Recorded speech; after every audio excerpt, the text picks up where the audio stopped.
Previously in l'Argumentarium. S'investir autant dans une cause politique, fut-elle noble et juste, et donc problématique, car plus rien ne peut alors garantir la neutralité axiologique du scientifique militant.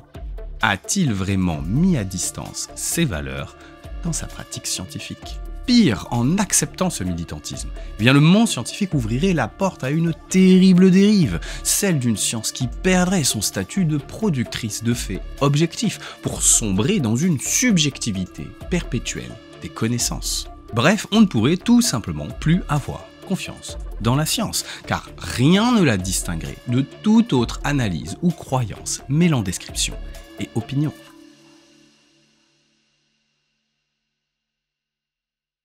Bonjour à toutes et à tous et bienvenue dans cette deuxième partie tant attendue de cette petite série sur le militantisme des scientifiques. Si, ne niez pas, vous l'attendiez. Si vous n'avez pas vu la première vidéo, eh bien déjà, bienvenue, ça va, vous allez bien. Et ensuite, même si je vous conseille d'aller la voir avant, je vais essayer de faire en sorte que celle-ci puisse être visionnée telle qu'elle, indépendamment de la première. Sans plus attendre donc, on va rentrer dans le vif du sujet parce que je sens bien que ce qui vous intéresse, c'est moins une introduction bien léchée à la verve soutenue et habile que la réponse à cette question un peu provocatrice mais non moins captivante. La science est-elle neutre ? Alors je vous arrête tout de suite dans votre pensée. Vous, là, oui, vous, qui vous dites très intelligemment, eh ben ça dépend. Oui, la science peut être utilisée politiquement, au service d'une certaine idéologie.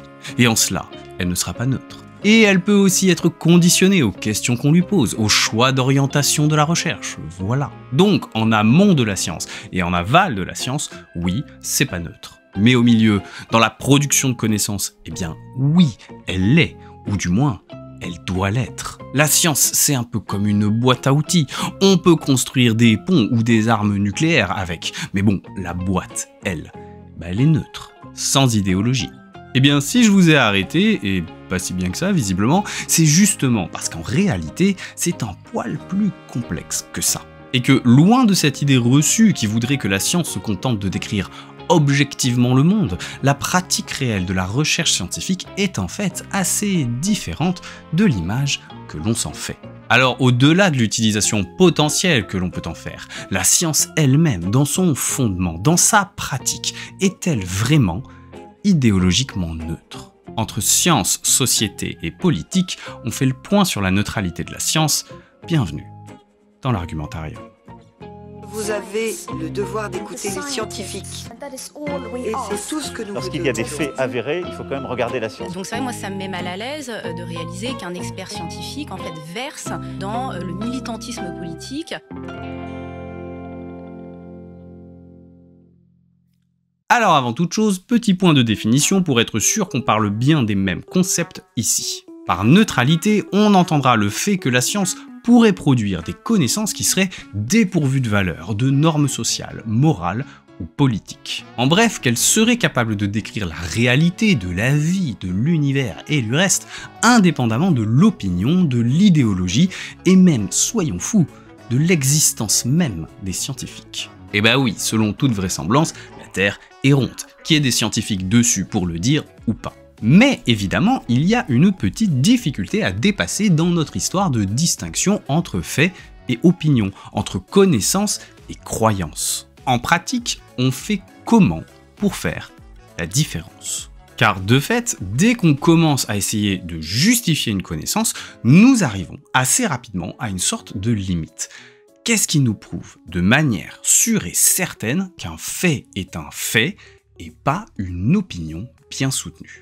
Eh bien, c'est un problème qui travaille beaucoup les philosophes depuis pas mal de temps, au point qu'il existe désormais tout un champ de la recherche scientifique dédié à cette question, l'épistémologie, la science des connaissances. Alors on va pas faire un cours complet sur l'épistémologie, Monsieur Phi avait fait une excellente suite de vidéos sur le sujet il y a maintenant quelques années, qui m'avait d'ailleurs bien retourné le cerveau. Je vous conseille donc vivement d'aller les voir, et ici on va se concentrer sur un point particulier de l'épistémologie, la résolution du trilemme d'Agrippa.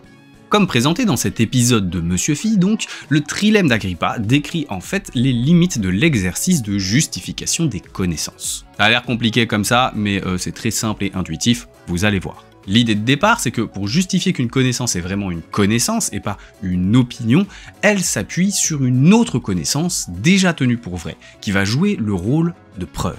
Comment je sais que mon t-shirt est en coton? Eh bien parce que c'est marqué sur l'étiquette. Or, comment s'assurer que cette connaissance soit vraie? Eh bien, en s'appuyant sur une autre connaissance, elle-même tenue pour vraie. Comment je sais que ce qui est écrit sur l'étiquette est bien vrai? Eh bien, parce que je sais que c'est une obligation légale d'indiquer la composition d'un vêtement sur son étiquette. De fil en aiguille se crée ainsi une chaîne de justification qui ne peut avoir que 3 issues possibles. Soit la justification à l'infini, ce qui semble moyennement acceptable, soit la justification en cercle, où une connaissance va devoir s'appuyer sur une connaissance qui elle-même s'appuie sur la première, ce qui est tout aussi peu acceptable, soit, et c'est celle qui va nous intéresser ici, on s'arrête à un certain niveau de justification, en disant juste que là, ça suffit, on ne justifiera pas la connaissance. C'est l'arrêt dogmatique. On peut alors se demander ce qui va motiver cet arrêt dogmatique. Et les raisons sont diverses. Ça peut être le fait que vous avez directement constaté les faits et que vous avez confiance dans vos capacités de discernement tout de même. On va appeler ça l'arrêt empirique. Ça peut être la confiance que vous portez à la personne, à la structure ou aux médias à l'origine de la connaissance en question. On va appeler ça l'arrêt par confiance dans un tiers. L'arrêt dogmatique peut également être purement motivé par la flemme. On n'a pas du temps et de l'énergie à l'infini. On va pas s'amuser à rejustifier éternellement toutes nos connaissances. On va appeler ça l'arrêt par flemme. Oui, c'est très scientifique comme appellation, je vous assure. Bref, il y a beaucoup de raisons pour lesquelles on arrive inévitablement à un arrêt dogmatique. Mais il y en a une particulière sur laquelle nous devons nous arrêter un instant, puisque c'est elle qui nous occupe aujourd'hui. L'arrêt dogmatique motivé par des considérations idéologiques. Car en effet, l'arrêt dogmatique peut être justifié par une idéologie, par des valeurs ou par des croyances sur lesquelles vous ne transigerez pas. Je le sais parce que c'est Dieu qui l'a dit. Point. Oui, c'est pas forcément très solide, mais pourquoi pas. Mais le biais idéologique n'est pas que là. Car nos connaissances sont également utilisées dans nos esprits comme socle argumentatif pour justifier un certain nombre de valeurs, de positions idéologiques. Valeurs qui vont peut-être elles-mêmes servir d'arrêt dogmatique à d'autres connaissances, etc. Et ainsi, une seule connaissance peut constituer la base de tout un ensemble de connaissances et de valeurs reliées, formant un raisonnement à peu près cohérent qui donnera du sens à nos vies, des convictions. L'arrêt dogmatique peut alors être motivé par une sorte d'évaluation des conséquences qu'entraînerait une remise en question d'une connaissance. Je considère que cette connaissance est vraie parce que si elle était fausse, ça remettrait en question toutes les convictions qui en découlent. Et renoncer à ces convictions, c'est pas facile, vous en conviendrez. Et en y réfléchissant un petit peu, on comprend qu'en fait, les arrêts dogmatiques empiriques ou de confiance dans un tiers sont en quelque sorte des arrêts dogmatiques par conviction. Je crois en mes capacités de discernement. Je crois en ce tiers de confiance. Ce média, l'État, le service d'inspection des chaînes logistiques de l'industrie du vêtement, parce que l'inverse serait trop difficile à gérer. Ça pourrait remettre en question toute une arborescence de convictions liées à cette croyance. Et de fait, on se rend rapidement compte d'un truc un peu dérangeant. Sur absolument tous les sujets, tous les raisonnements, tout ce qu'on croit être des faits, on va inévitablement devoir s'appuyer à un moment ou à un autre sur des arrêts dogmatiques de ce type. Nous ne savons jamais rien dans l'absolu. Notre savoir est relatif à nos convictions. Bon alors, je vous vois venir, vous allez me dire « Oui d'accord, on ne sait jamais rien, ok, mais faire des arrêts dogmatiques, c'est normal pour nous, pauvres mortels subjectifs qui ne passons pas notre existence professionnelle à décrire la réalité du monde. Les convictions solides, ça suffit largement pour vivre sa vie en fait. Mais pour les scientifiques, on se doute que ça marche pas exactement comme ça quand même. Si ? Et c'est une excellente remarque. Si nous acceptons assez facilement l'idée que notre savoir est biaisé, nous ne semblons pas accorder la même valeur au savoir dit scientifique. En fait, pour beaucoup d'entre nous, une connaissance scientifique, c'est même un très bon argument pour faire des arrêts dogmatiques. Comment tu peux être sûr de ça? Eh bien, parce que c'est la science qui le dit. Boum! Arrêt dogmatique. Vous irez jamais vérifier plus loin. Et la raison pour laquelle nous accordons aux scientifiques cette capacité à produire des connaissances factuelles, eh bien, c'est que, contrairement à nous, pauvres êtres biaisés et non neutres, les scientifiques ont une méthode. Cette méthode scientifique, vous l'avez peut-être apprise à un moment à l'école, en version ultra simplifiée, sous l'acronyme OERIC. Observation, hypothèse, expérience, résultat, interprétation, conclusion. Bon, vous avez peut-être eu une autre version plus ou moins différente selon l'âge que vous avez, mais bon, c'est toujours le même principe à chaque fois. Et c'est vrai que c'est souvent comme ça que ça fonctionne, hein. Et si ça vous arrive de lire des papiers scientifiques, chacun ses hobbies, moi j'aime bien, eh bien vous verrez de manière assez récurrente se dessiner cette structure dans l'architecture des articles, avec quelques variations. Cette méthode OERIC, c'est donc un peu la base de la science. On appelle ça aussi la méthode hypothético-déductive, et ça marche plutôt pas mal, il faut bien le dire. Mais bon, soyons honnêtes, pour distinguer un fait d'une opinion, c'est un peu léger comme méthode quand même. Ah bon? Bah oui, un sceptique un peu tatillon vous dirait ainsi que l'idéologie peut tout à fait se glisser dans ce raisonnement en apparence solide. Par exemple, dans la partie observation, voit-on bien tous la même chose après tout? Rien n'est moins sûr, c'est très subjectif tout ça. Boum! Arrêt dogmatique empirique. Pareil pour la partie hypothèse. Sur quoi se base-t-elle après tout cette hypothèse de départ? Eh ben, sur des connaissances, ma foi. Et comment le scientifique s'est assuré que ces connaissances étaient solides? Eh bien, parce que ce sont d'autres scientifiques qui les ont produites. Boum! Arrêt dogmatique par confiance dans un tiers. Quant à la partie interprétation, eh ben, ça se passe de commentaires, hein. Comment savoir si les valeurs du scientifique n'ont pas influencé cette interprétation? Ça paraît difficile à croire, quand même. Et même sur la partie expérimentale, qu'on pourrait croire totalement neutre, si on fait à nouveau le sceptique, on peut remettre en question le procédé. Comment calibre-t-on les paramètres d'une expérience? Eh ben ma foi, on les choisit, en fonction de l'hypothèse posée, du résultat attendu, mais aussi en fonction d'un certain nombre de principes ou de postulats, le scientifique va en fait fixer artificiellement certaines variables et produire une connaissance orientée. De plus, on rappellera que faire appel à des indicateurs, à des mesures ou à des instruments, c'est à nouveau faire confiance à des outils eux-mêmes conçus à partir de connaissances produites par d'autres. Et de fait, je pense que vous commencez à percevoir le problème. En réalité, à toutes les étapes de la méthode scientifique, qui sont au passage plutôt des méthodes, il y en a beaucoup, eh bien on retrouve les exacts mêmes problèmes posés par le trilemme d'Agrippa. Un sceptique tatillon pourra toujours trouver des arrêts dogmatiques motivés par tout un tas de considérations idéologiques, et à juste titre. Oui mais non, t'oublies un truc. Les scientifiques savent très bien qu'il y a des biais dans leur pratique individuelle de la science. Les humains sont faillibles, c'est pas une nouveauté. Et c'est pour ça que la science est une pratique collective. Les scientifiques doivent passer par un mécanisme de relecture par les pairs. Ils ne s'appuient donc pas aveuglément sur un arrêt dogmatique. Celui-ci a bien une justification qui a été effectuée par d'autres scientifiques et vérifiée encore par d'autres. C'est un arrêt dogmatique individuel, certes, mais collectivement, c'est un emboîtement de justification très solide.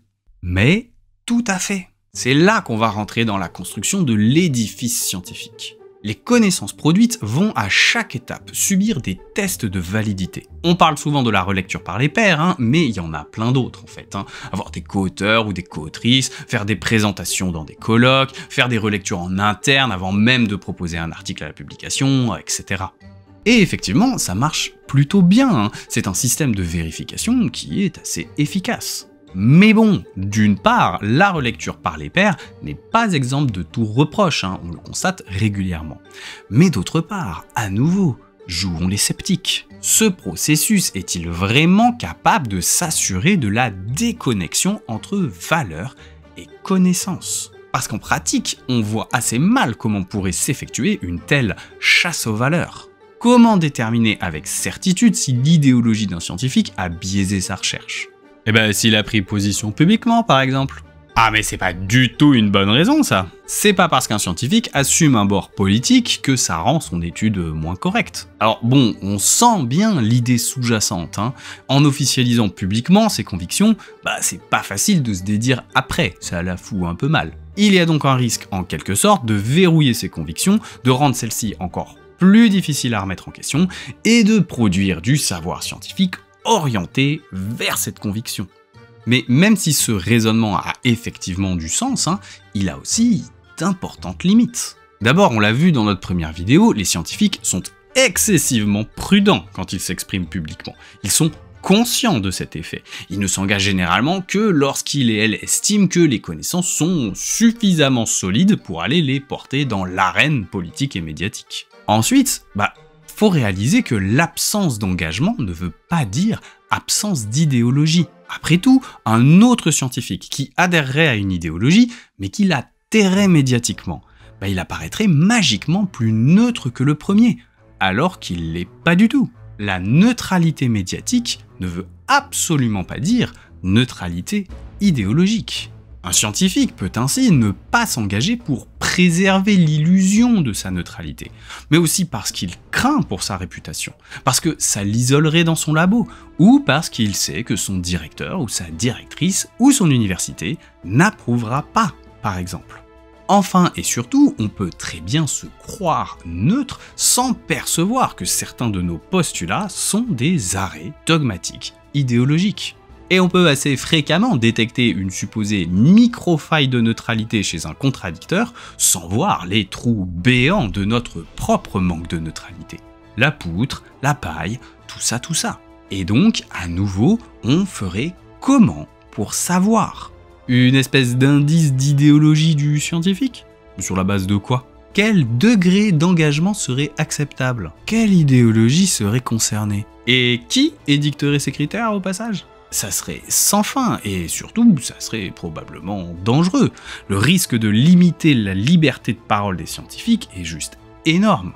Non mais oui, évidemment, faut pas mettre en place une police idéologique de la science, ce serait hyper dangereux. Mais donc, c'est justement là qu'intervient la neutralité axiologique. C'est aux scientifiques de suspendre ses valeurs au moment de ses recherches. Donc, on vérifie ça. C'est simple. Non ? Eh bien non, c'est pas aussi simple que ça. Comme on le disait dans la première vidéo, la neutralité axiologique du sociologue Max Weber est très souvent présentée par les défenseurs de la science neutre comme un prérequis absolument fondamental pour produire du savoir objectif. Ça ferait presque partie intégrante de la méthode scientifique. L'idée, c'est que la science doit toujours être maintenue à distance de l'idéologie, afin d'éviter en quelque sorte que celle-ci ne la contamine.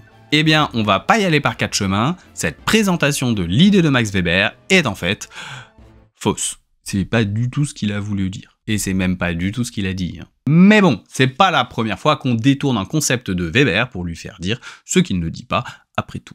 La police exerce une violence, certes, mais une violence légitime. C'est vieux comme Max Weber. Si vous dites l'État a le monopole de la violence légitime, on n'a pas dit grand-chose quand on a dit ça, ou on a dit une absurdité, exactement. Dans un article de 2014 intitulé « L'impossible neutralité axiologique », le sociologue Roland Pfefferkorn est revenu sur cette idée reçue qui relève en réalité du contresens. Le mot allemand qu'utilisait Weber, c'est « Wertfreiheit ». Wertfreiheit ? Je sais pas, je parle pas allemand. Wertfreiheit. Qui est littéralement traduit par « liberté de valeur », ou plutôt absence de jugement de valeur, et absolument pas par neutralité axiologique. Ce terme de neutralité axiologique, improprement traduit en 1960 par le sociologue français Julien Freud, provient lui-même d'une traduction anglaise assez peu fidèle de 1949 et fait aujourd'hui débat dans la communauté scientifique. Selon Isabelle Kalinowski, chercheuse au CNRS et traductrice la plus récente de l'œuvre de Weber en France, la problématique de Wertfreiheit n'est pas celle de l'existence de valeurs en soi, ou de l'adhésion en soi à des valeurs, mais celle de l'usage malhonnête qui peut être fait de valeurs lorsqu'elles sont présentes sans être données comme telles, lorsqu'elles sont masquées, cachées, au lieu d'être explicitées et assumées au grand jour.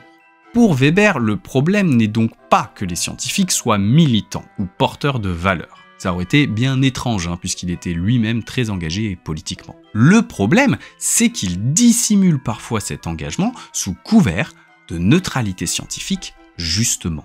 D'ailleurs, Weber lui-même considérait par exemple qu'engager un professeur de droit anarchiste serait particulièrement fécond pour la recherche universitaire, puisque celui-ci, orienté par ses valeurs, serait à même d'amener un nouveau point de vue, une nouvelle perspective. Il offrirait une sorte de pas de côté épistémique salutaire par rapport à une communauté de chercheurs potentiellement enfoncés dans des biais qu'ils ne perçoivent peut-être même plus.